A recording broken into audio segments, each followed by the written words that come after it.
तो दोस्तों स्वागत है आप सभी का फिर से एक नए वीडियो में। दोस्तों आज के इस वीडियो में अगर भिन्न का जोड़ और भिन्न का गुना एक ही क्वेश्चन में एक साथ दिया रहे तो इस तरह के क्वेश्चन को कैसे सॉल्व करते हैं, आसान तरीका क्या है ना, हम इस वीडियो में सीखेंगे। और मैं आपको गारंटी देता हूँ कि अगर इस वीडियो को बिना स्किप के शुरू से लेकर अंत तक देख लेते हैं ना, तो आपको जीवन में कभी भी अगर भिन्न का जोड़ और भिन्न का गुना एक ही में कंबाइंड रहे तो इस तरह के क्वेश्चन को सॉल्व करने में दिक्कत नहीं होगी। तो देखिए सॉल्व कैसे करते हैं, नियम क्या है। तो सबसे पहले हमारा जो क्वेश्चन है, क्वेश्चन को देखिए। क्वेश्चन यहाँ पर दिए गए हैं, देखिए यहाँ पर क्या है, 4/2 है। इसमें जोड़ना है यानी प्लस करना है 5/3 और फिर इसी में जोड़ना है 7/2 और फिर इसी में गुना करना है। क्या करना है, यहाँ पर गुना करना है 8/21 से। कैसे करेंगे, आसान तरीका क्या है। तो देखिए जब भी आपको मैथ का कोई भी क्वेश्चन सॉल्व करना हो और उस क्वेश्चन में 2 या 2 से अधिक चिन्ह मिल जाए, जैसे कि इस क्वेश्चन में आपको जोड़ का चिन्ह यहाँ पर दिया गया है, उसके बाद गुना का चिन्ह दिया गया है। यहाँ पर भी जोड़ का चिन्ह है, नहीं जोड़ और गुना का चिन्ह है। तो एक ही क्वेश्चन में 2 चिन्ह है, नहीं जोड़ का भी चिन्ह है, गुना का भी चिन्ह है। तो नियम है कि अगर एक ही क्वेश्चन में 2 या 2 से अधिक चिन्ह मिल जाए तो उस कंडीशन में आपको क्वेश्चन को सॉल्व करने के लिए बोडमास रूल का यूज करना है। बोडमास रूल क्या कहता है कि अगर एक ही क्वेश्चन में जोड़ और गुना है तो सबसे पहले हम गुना को सॉल्व करेंगे, उसके बाद जोड़ को सॉल्व किया जाता है। तो देखिए हमारा गुना कहाँ पर है, तो देखिए यहाँ पर है गुना का चिन्ह और इस गुना के पहले क्या है, यहाँ पर 7/2। तो इस 7/2 क्या है, तो इस 7/2 जो है ना एक भिन्न है। भिन्न क्यों है, क्योंकि भिन्न का रूप होता है P/Q, यानी बटा में होता है, ये जो है बटा में है। और जब बटा में है ना और भिन्न है ना, तो इस बटा के जो ऊपर वाला नंबर है इसको अंश बोलते हैं और इस बटा के नीचे वाला जो नंबर है ना इसको हर बोलते हैं। यानी 7/2 एक भिन्न है, इसमें अंश का मान 7 है, हर का मान 2 है। तो इस पहले भिन्न में गुना करना है दूसरे भिन्न से, क्योंकि इन्हीं दोनों भिन्नों के बीच में क्या है, गुना का चिन्ह है।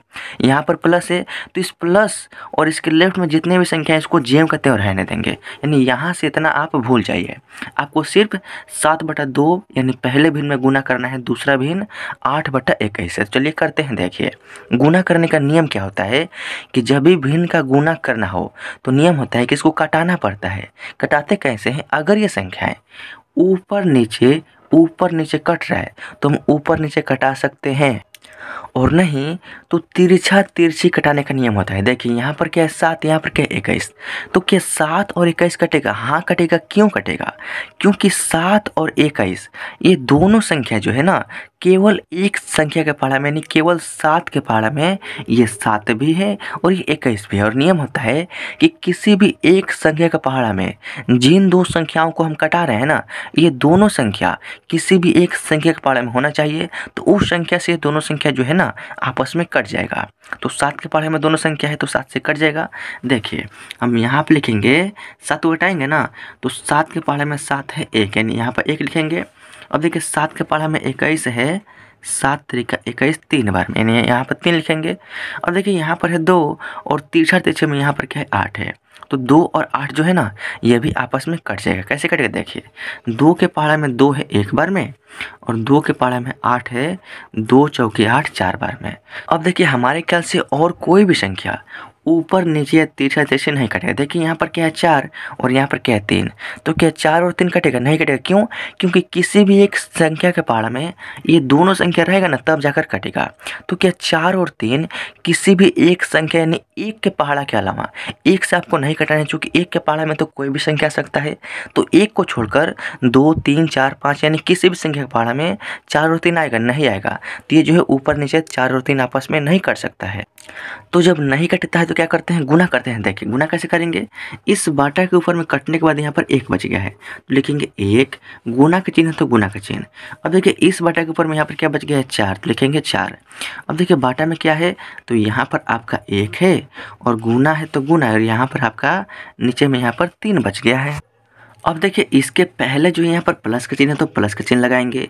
उसके बाद क्या है 5/3 है ना, तो हम यहाँ पर 5 और बाटा में 3 लिखेंगे, प्लस है तो प्लस लिखाएंगे। उसके बाद 4/2 है तो हम यहाँ पर 4 और बाटा में 2 जो है लिख देंगे। अब ध्यान दीजिए, इसको सरल करेंगे और गुना भी करेंगे। देखिए सरल कैसे करेंगे। देखिए 4/2 जो है ना, एक सिंपल भिन्न नहीं है, ये भिन्न है लेकिन सिंपल भिन्न नहीं है। सिंपल भिन्न में बदलने के लिए देखिए बटा में संख्या ही कटता है, तो 4 और 2 जो है ना, दोनों संख्या 2 के पहाड़ा में है। देखिए 2 के पहाड़ा में 4 है ना, 2 दूनी के 4 2 बार में, और 2 के पहाड़ा में 2 है, 2 एकम 2 एक बार में। अब देखिए 5 और 3 जो ये आपस में नहीं कट सकता है, तो यही सिंपल भिन्न है, ये जो है आगे अब नहीं कटेगा। तो 5/3 क्या है, भिन्न है। अब देखिए यहाँ पर क्या है, 2 और बटा में 1 है, तो यहाँ पर लिखेंगे 2/1, प्लस का चिन्ह है तो प्लस का चिन्ह। उसके बाद है 5/3, प्लस का चिन्ह है तो प्लस का चिन्ह। देखिए 1 का गुना करेंगे 4 में तो 1 चौका 4 होगा, और 1 का गुना करेंगे 3 में तो 1/3 आपका यहाँ पर 3 हो जाएगा। चूँकि 2/1 एक भिन्न है, इसमें जोड़ना है 5/3 एक दूसरा भिन्न, और फिर इसी में जोड़ना है 4/3 एक तीसरा भिन्न। तो भिन्न का जोड़ सॉल्व करने का नियम क्या होता है कि देखिए सबसे पहला काम कि ये भिन्न है ना, तो भिन्न में इस बाटा के ऊपर वाला जो नंबर है इसको अंश कहते हैं, और इस बाटा के नीचे वाला जो नंबर है इसको हर कहते हैं। इस भिन्न में अंश का मान 5 है, हर का मान 3 है। इस भिन्न में अंश का मान 4 है और हर का मान 3 है। तो अब देखिए जो भी तीनों भिन्नों का हर संख्या है ना, उन सभी का हम एक साथ एलसीएम निकालेंगे, यानी लघुत्तम समापवर्तक निकालेंगे। तो यहाँ पर क्या है, 1, यहाँ पर 3 और यहाँ पर 3, जो कि हर संख्या है, तो 1 3 3 का हम एलसीएम निकालेंगे सबसे पहले। तो यहाँ पर ध्यान दीजिए, जब हम एलसीएम निकालेंगे 1, 3 का, तो इसमें का 3 और ये 3, ये दोनों 3 जो है ना 3 के पहाड़ा में है, यानी 2 संख्या हमको मिल गया तो 3 से घटा देंगे। देखिए 3 के पहाड़ा में 1 नहीं है, तो 1 को जे हम कहते हैं, लेकिन कमा है तो कमा। 3 के पहाड़ा में 3 है, 3 कम 3 एक बार में, और 3 के पहाड़ा में ये वाला 3 है, 3 कम 3 एक बार में। अब देखिए कट कर 1 1 आ गया। अब यहाँ पर 1 के अलावा सिर्फ हमारा 3 बच गया है, क्योंकि 3 से हमने कटाया है, तो यही 3 जो होगा ना हमारा क्या हो जाएगा, एलसीएम का मान हो जाएगा क्या, 3। यानी 1 3 3 का एलसीएम हमारा यहाँ पर 3 जो है ना निकल कर आ चुका है। तो देखिए करना क्या है, सबसे पहले जितना बड़ा क्वेश्चन है ना उतना बड़ा एक लाइन खींचना है। यहाँ पर क्या खींचेंगे, लाइन खींचेंगे। अब देखिए 1 3 और 3 का एलसीएम हमारा 3 आया है, तो उसको बीचों बीच नीचे में यहाँ पर लिखेंगे, लिख दिया हमने। अब देखिए उसके बाद 1 3 3 का एलसीएम हमने 3 निकाला है। अब इसी 1 से इस 3 में भाग करेंगे, और जो भी भागफल आएगा उसका गुना इस 1 के ऊपर वाले नंबर में करके हम यहाँ पर लिखेंगे। तो जब 1 से भाग करेंगे 3 में, तो 1 का पहाड़ा हम 3 बार पढ़ेंगे ना, तो 1 3 3 हो गया, 3 हमारा भागफल होगा।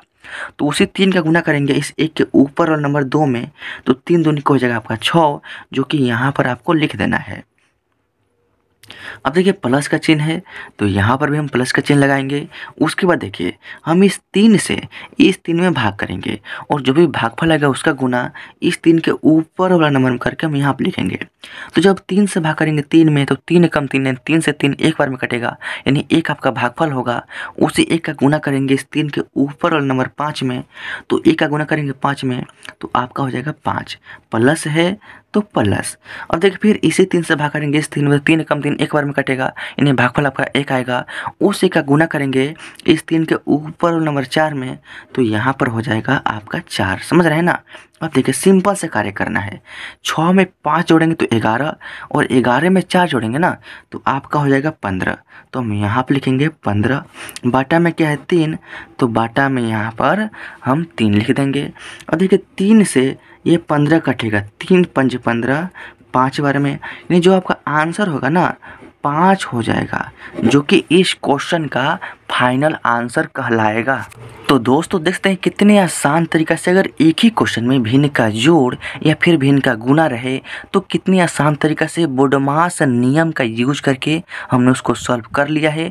जो कि सबसे पहले गुना को सॉल्व किया है, यानी भिन्न के गुना को, उसके बाद भिन्न के जोड़ को, जो कि फाइनल आंसर हमारा यहाँ पर 5 आ चुका है। और इसी तरीका से आप भी इस टाइप के किसी भी क्वेश्चन को सॉल्व कर सकते हैं, चाहे क्वेश्चन जो भी हो, तरीका आपको ये यूज करना है। तो अगर ये वीडियो अच्छा लगा हो तो वीडियो को लाइक कर दीजिए। इस चैनल पर पहली बार आए हैं ना, तो इस चैनल को सब्सक्राइब जरूर कीजिएगा, ताकि आपको न्यू वीडियोज़ का नोटिफिकेशन आपको मिलता रहे, और आपकी जो भी मैथ की तैयारी है हमेशा चलती रहे, और आपका मैथ काफ़ी स्ट्रांग हो जाए।